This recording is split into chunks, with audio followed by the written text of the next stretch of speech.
Cronos, le petit dernier de la fratrie des Titans, a aidé sa mère Gaïa, la terre.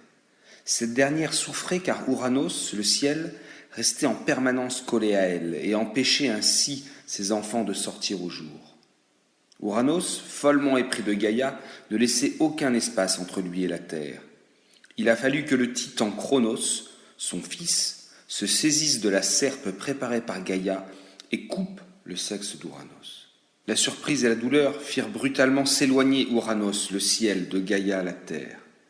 Mais au moment même où Ouranos s'éloigne de Gaïa, il prévient Cronos, son fils. « Tu m'as trahi, tes enfants te trahiront. » Voilà pourquoi, maintenant que Cronos est l'époux de sa sœur, la titanide Rhéa, il dévore ses enfants. L'appétit de Cronos est à la hauteur de sa peur d'être renversé à son tour, sa peur d'être détrôné. Il avale aussi bien Déméter, Hadès ou Poséidon. Rhéa, la femme de Cronos, en a assez. Elle veut éviter le pire à son prochain enfant. Elle va donc accoucher loin de son terrible époux. Elle se cache en Crète et y donne naissance à Zeus. Mais Cronos sait que Rhéa a accouché. Elle se doit donc de lui présenter le nouveau-né pour qu'il le dévore. La titanide est rusée. Elle prend une pierre de la bonne taille et l'emmaillote comme un bébé. Puis elle tend le subterfuge à son titan d'époux. Celui-ci l'avale sans même se poser la moindre question. Désormais, Rhéa confie son fils à des habitants de Crète, les Curettes. Ceux-ci doivent veiller à ce que Cronos ne se doute de rien et ne trouve surtout pas le nouveau-né. Or ce dernier crie et pleure très fort. Ses gémissements et ses plaintes pourraient venir jusqu'aux oreilles de Cronos et ainsi attirer son attention.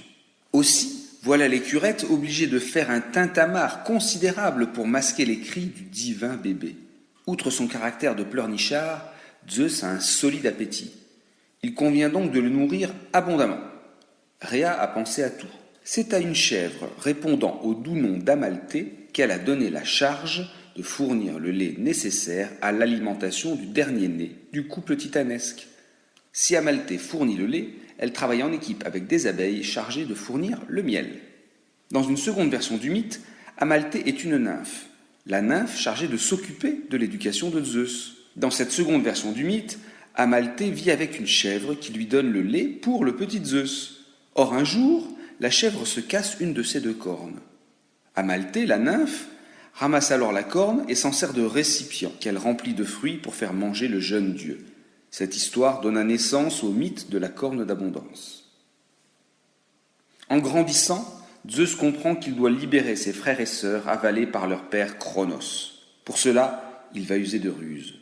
Cronos avait utilisé la force pour châtier son père, mais c'est là une nuance pleine de sens. Cronos est un titan, il est de la première génération des dieux, cette génération toute de force et de violence, d'une puissance primaire.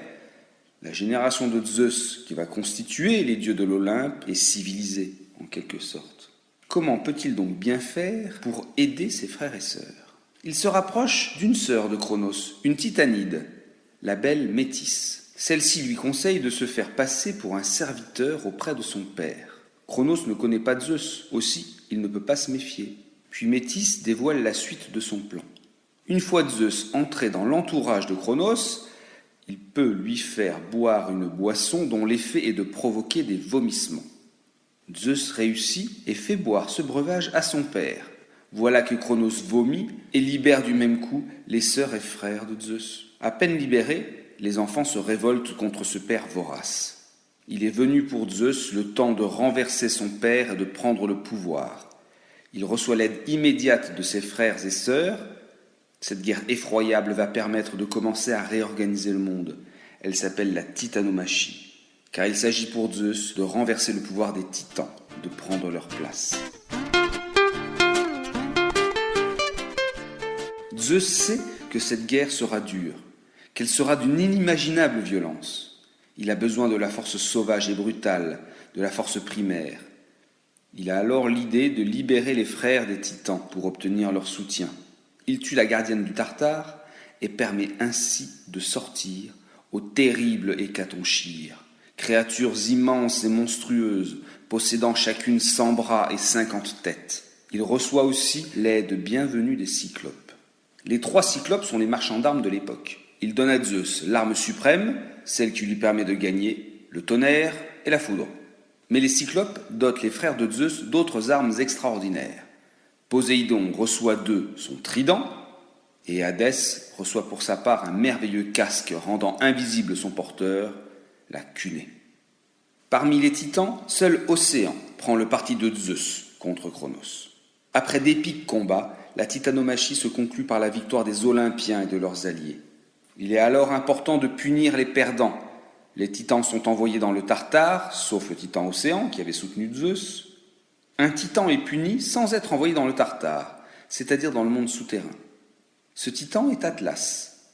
Il est condamné par Zeus à porter le monde et la voûte céleste sur ses épaules. Les Hécatonchires, après avoir bâti le palais de Zeus sur l'Olympe, retournent sous terre. Ils deviennent les geôliers des titans. Mais voilà que Gaïa ne veut pas laisser Zeus, son petit-fils, régner sans partage sur le monde. Gaïa refuse que ses propres enfants, les titans, soient ainsi punis et enfermés. Elle organise alors une nouvelle guerre en poussant les géants à la révolte, en les incitant à la guerre contre les dieux. Cette guerre des dieux olympiens contre les géants se nomme la gigantomachie. Une nouvelle fois, Zeus et les autres Olympiens l'emportent. Les géants sont eux aussi enfermés dans le monde souterrain. Mais Gaïa ne se résout pas à voir le jeune et si puissant Zeus régner sur le monde. Elle tente un nouveau coup de force, en engendrant un nouveau et épouvantable monstre. Il s'agit de Typhon. Ce fils de Gaïa et de Tartare est une chimère, mi-serpent, mi-dragon. Il terrorise tous ceux qui le voient.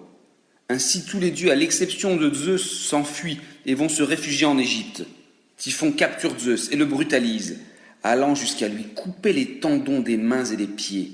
Puis il abandonne sa victime divine dans une caverne sous la garde d'une dragonne cauchemardesque, Delphinée. Cette créature est à la fois l'épouse de Typhon et la mère de Cerbère, le terrible chien à 3 têtes gardant la porte du royaume des morts. Mais voilà que le dieu Hermès intervient. Il parvient à endormir Delphinée et à récupérer le corps inerte de Zeus ainsi que ses tendons. Puis il le soigne. Remis sur pied, Zeus foudroie Typhon avant de le bloquer sous l'Etna. Ces victoires sont pour Zeus l'occasion d'une réorganisation du monde. Zeus gouverne désormais les dieux, il est le possesseur de la foudre et bien installé sur le mont Olympe, il règne dans et sur le ciel. Il distribue les rôles. Ainsi, il confie le monde souterrain et celui des morts à Hadès, et le monde des mers et des océans à Poséidon. Voilà le monde réorganisé et civilisé. Les puissances brutales et primaires ont